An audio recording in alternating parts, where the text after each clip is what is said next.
Also known as mandarin orange, ang dalanghita ay isang citrus fruit o small orange na in my opinion ay mas matamis pa kaysa sa common orange. Pero kahit maliit lang ang sukat nito, ang dalanghita ay punong-puno ng essential nutrients, vitamins, minerals at antioxidants. Narito ang ilan sa mga amazing benefits ng dalanghita na makakabuti sa ating kalusugan. Number 1, pang-boost ng immunity. One of the top benefits ng dalanghita ay kaya nitong i-boost ang iyong immune system.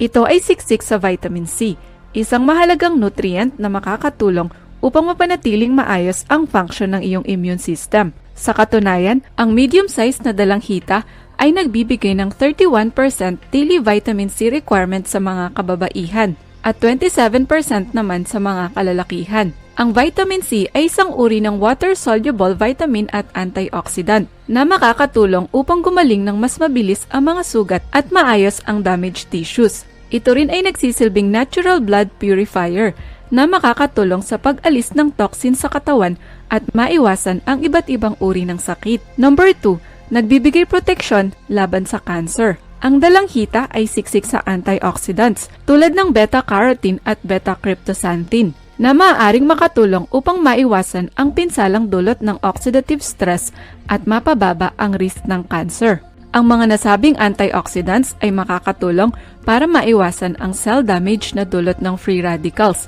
na pangunahing sanhi ng cancer. Ang dalanghita ay nagtataglay ng vitamin C, isang potent antioxidant na makakatulong upang mapigilan ang oxidative DNA damage. Bukod sa kakayahan nitong palakasin ang immune system, ang vitamin C ay makakatulong para maprotektahan ang normal tissues mula sa nakakapinsalang epekto ng carcinogens. Number 3, pinopromote ang strong bones. Ang medium-sized na dalanghita ay nagtataglay ng 32.6 mg ng calcium. Kailangan ito ng katawan upang mapanatiling malakas at matibay ang mga buto. Mayroon itong magnesium na makakatulong upang tumigas at lumakas ang iyong mga buto. Napatunayan din sa pag-aaral ng dalanghita ay nagtataglay ng potassium na mahalaga sa collagen production at makakatulong sa bone quality. Mas mataas din ang bone mineral density ng mga taong may sapat na intake ng calcium, magnesium at potassium sa kanilang diet. Kaya ang regular na pag-consume ng dalanghita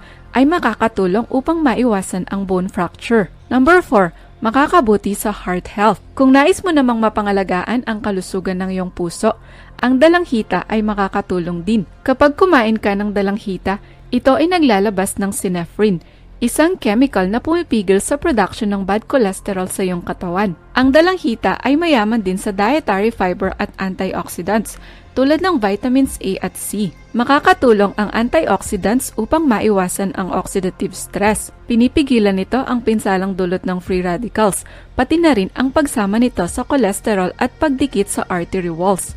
Ang dalanghita ay mayroon ding potassium na may kakayahang i-reverse ang masamang epekto ng asin sa iyong bloodstream. Pinapanatili rin itong healthy ang iyong blood pressure levels upang maiwasan ang heart attack at stroke. Number 5, pinopromote ang brain function. Ayon sa pag-aaral, ang dalanghita ay mayroong active compounds at phytochemicals na nagtataglay ng neuroprotective, anti-inflammatory at antioxidant properties. Ang antioxidants na matatagpuan sa dalanghita ay makakatulong upang maprotektahan ang brain cells mula sa free radical damage. Ito ay siksik sa iba pang nutrients na nagpo-promote ng brain function. Mayroon itong vitamin B6, vitamin C, folate at potassium na nagbibigay ng neurological benefits. Ang potassium na taglay ng dalanghita ay may kakayahang i-promote ang low blood pressure. Kaya rin itong pataasin ang blood flow sa brain upang gumanda ang iyong cognitive ability at neural activity. Bukod dito, ang vitamin B ay makakatulong upang mapababa ang risk ng Alzheimer's disease.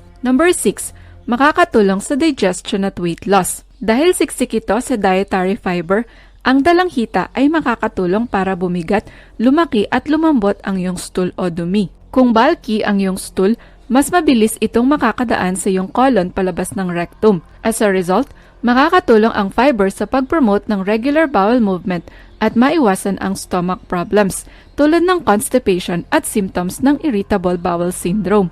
Hindi rin kayang i-digest ng katawan ng tao ang fiber. Dahil dito, makakatulong ang fiber upang bumagal ang digestion ng pagkain, pati na rin ang nutrient absorption. Pinopromote nito ang feeling of fullness o pagkabusog, dahilan para bumaba ang iyong calorie intake. Number 7, makakatulong sa pagbubuntis. Para naman sa mga kababaihan na nais magbuntis, huwag kalimutang isama ang dalanghita sa inyong diet. Bakit?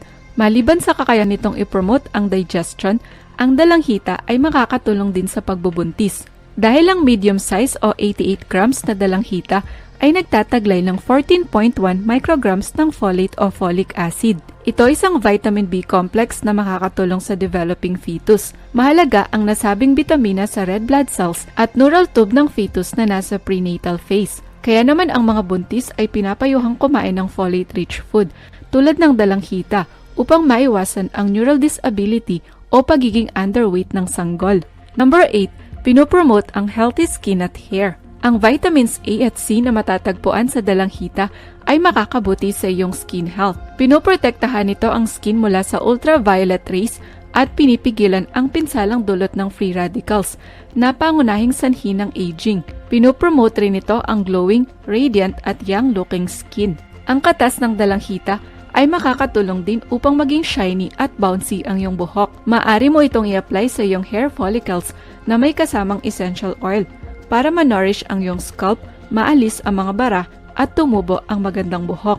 Ano-ano ang side effects ng dalanghita? Dahil mataas ang taglay nitong dietary fiber at vitamin C, kailangan mong kontrolin ang pagkonsum ng dalanghita upang maiwasan ang masamang epekto nito. Ang labis na pagkonsum ng vitamin C ay maaaring magdulot ng acid reflux at magsanhi ng irritating sensation sa iyong esophagus. Samantala, ang excessive consumption ng dietary fiber ay posibleng magdulot ng weight gain dahil hindi ito kayang i-digest ng ating katawan. Although nakakatulong ito sa digestion, ang labis na pagkonsume ng fiber ay maaaring magdulot ng stomach problems tulad ng cramping, intestinal gas at abdominal bloating. Kaya ang dalanghita ay dapat i-consume in moderation. On the other hand, ito ay naghahatid ng maraming benepisyo sa kalusugan, kaya swak itong isama sa daily diet. Ikaw, gusto mo din ba ang dalanghita?